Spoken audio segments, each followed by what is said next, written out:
you're crazy. Cause baby, you're crazy.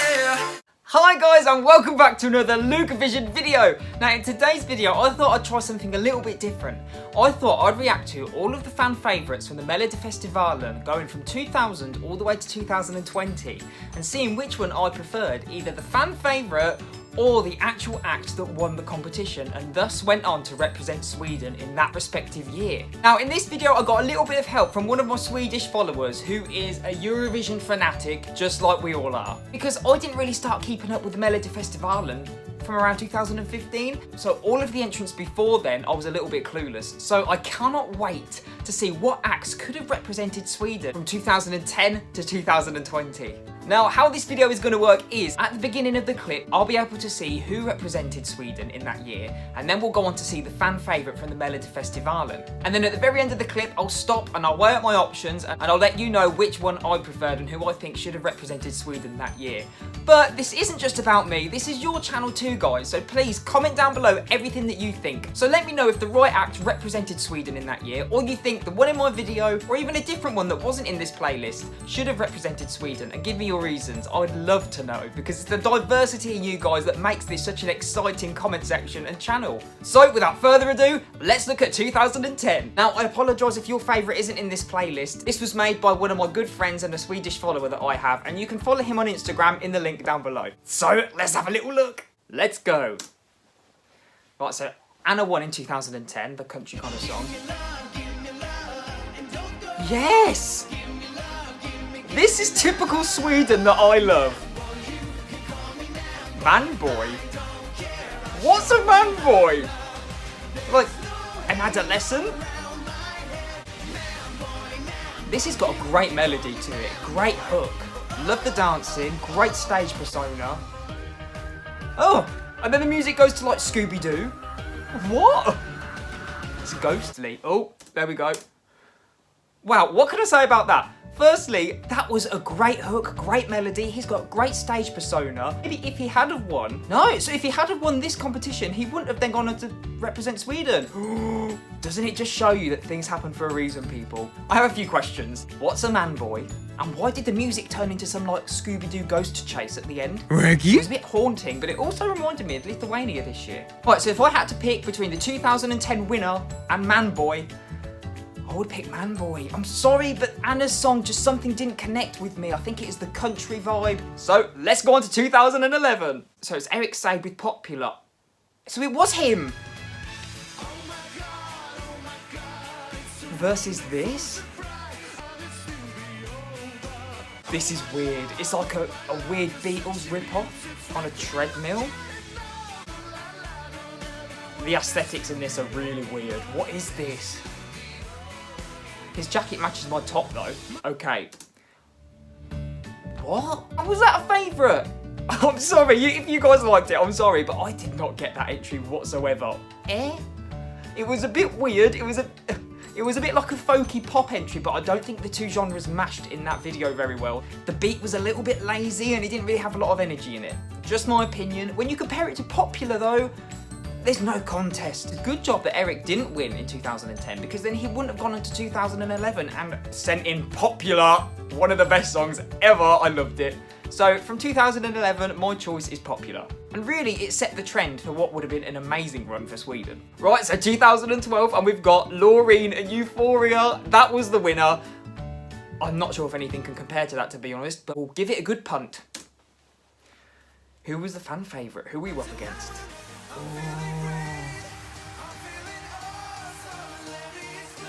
He didn't just say I'm feeling awesome. That's such a tacky lyric. I'm loving the aesthetics. It's so futuristic. Oh, is that it?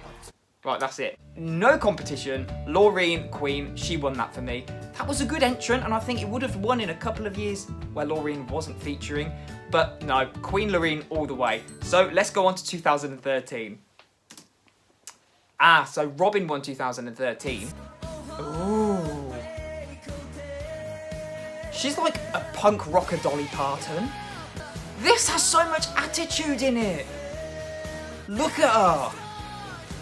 This is mashing like country and rock, but also a little bit EDM. This is so unique, I love this. Especially the novelty factor. The pink in her hair. Avril Lavigne and Dolly Parton had a child.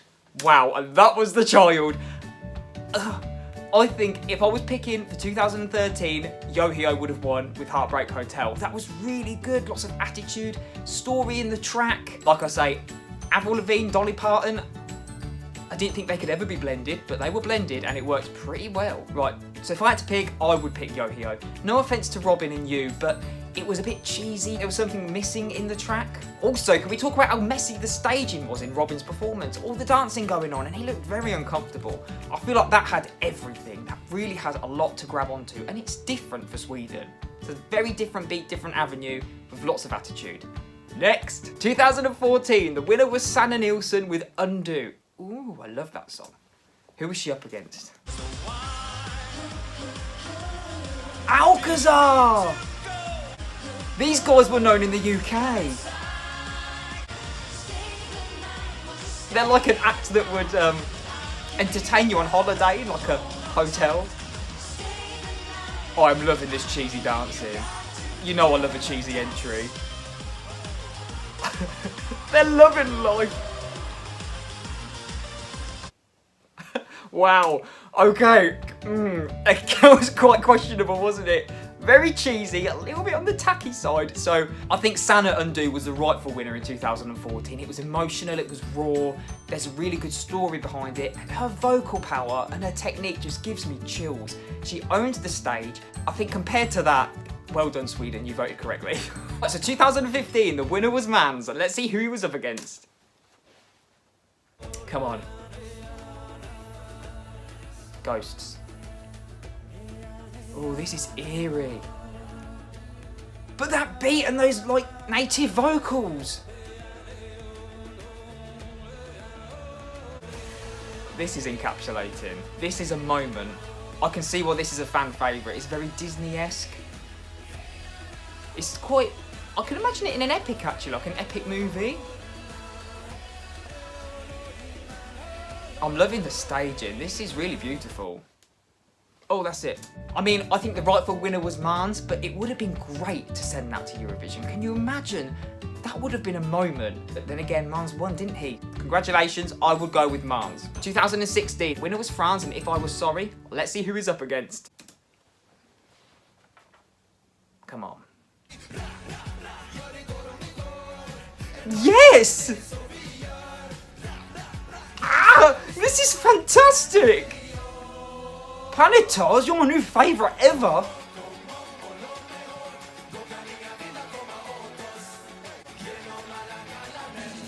This is fantastic. Oh, look at the dancing! I love these guys. Where have these come from? Wow. Oh, that was fantastic. What? But why did that not win? Why did that not represent Sweden in 2016? What was that all about? That had energy, that got me grooving. I loved it from the get-go, had instant impact. Loved the performance, the aesthetics, the staging, what they were wearing. There was so much energy in that. And no offense to Franz, he's good, he's a good singer, but there was something in his performance that was quite lacking. I'm not sure if he connected with the song, with the music. That was fantastic. I would have downloaded that straight away, and I'm talking with my hands so much. So my point goes for the Melodifestivalen and not the winner. Next up is 2017, and the winner was Robyn Bingston with I Can't Go On. I Can't Go On. Let's see who he's up against.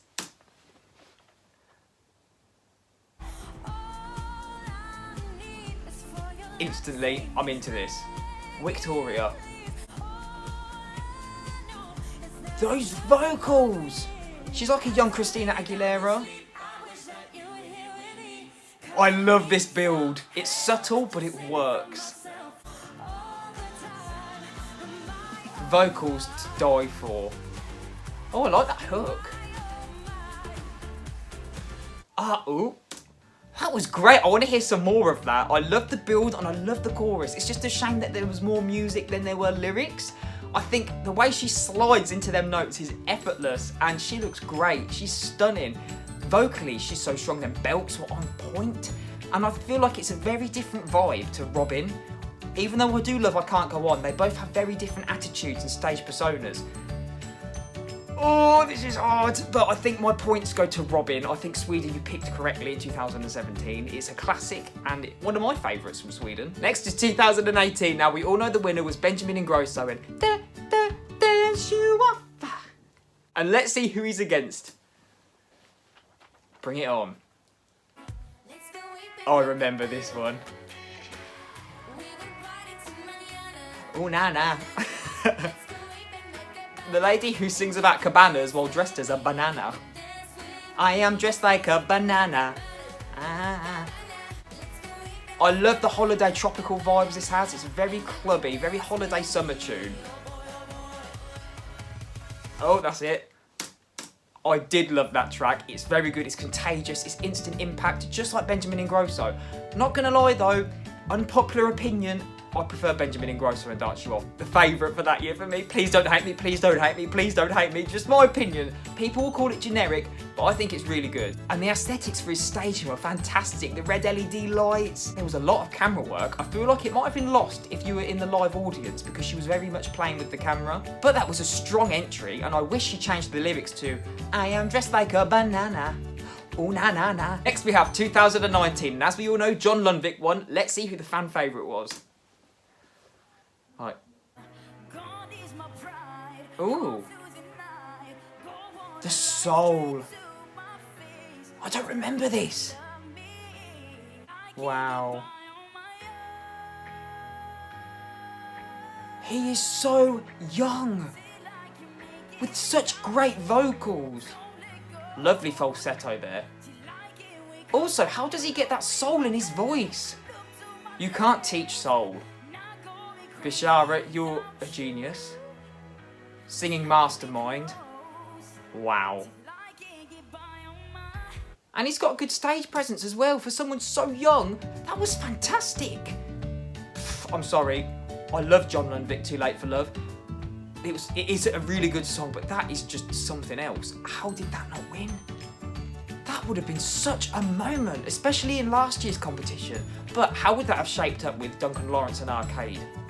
I don't know. I feel like it would have been a very tight final, even tighter. Like I say, they're both strong, but that had a lovely melody, lovely tone, it was emotional. And last but not least, what would have been Eurovision 2020. The Mamas and Move won. Let's see who they were up against. I didn't go for Dotter. And it's Thunderman. This is such... Again, it follows down the kind of pop, Euro pop route, but it's got such a different genre to it. It's like such a party song, and it is quite different for Sweden.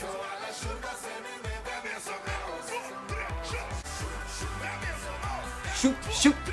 This is great. This is such a party song. This will get an instant impact, and I feel like it would have done surprisingly well. I know the Mamas and Move were good, but they were quite similar to John Lundvik last year, weren't they? Let's be honest. That's all of them. Right, so what can I say? Sweden, firstly, I need to say, you deliver year in, year out. So judging any of those is difficult. How the people at home vote in all of the semi-finals for the Melodifestivalen, I will never know. Because all the songs are just so high class and quality. So I need to applaud you and congratulations for always bringing quality content. That was fantastic. But I've totted up the scores and I can reveal that the Swedish public are absolutely geniuses because I agreed on 7 out of 10. If I was eligible to vote in Sweden, I would have agreed with you. Here's how the entrance from 2010 to 2020 would have looked like if I was in charge. 2010, Eric Saad. 2011, Eric Saad. 2012, Loreen. 2013, Yohio. 2014, Sana. 2015, Mans. 2016, Panitos. 2017, Robyn. 2018, Benjamin. 2019, Bishara. And 2020, the Mamas. Seriously, how did I not know about Panitos before? But guys, that's just my opinion. What did you guys think? Please leave all of your comments down below because I love to see what you think should have been represented Sweden. There's a lot of talk of it being either full of men or too generic or the same sound. So please let me know your opinions. Do you think they should have sent something a bit different or are you quite happy with the selections that they made year in, year out? I would love to know all of your opinions. And while you guys are all here, don't forget to hit that like button, the subscribe button, and that cheeky little bell notification button. so then you can keep up to date with all the videos that I have to bring you in the future. And if you guys fancy it, don't forget to check out my music on iTunes and Spotify right now. Closed Heart, Dry Eyes. I would love to know your opinions on my music. Anyway, thank you guys so much for watching. All I have left to say is please look after yourself, stay safe in this tough time, and I'll see you in the next one. Take care, everybody. Bye. It's so good to be free.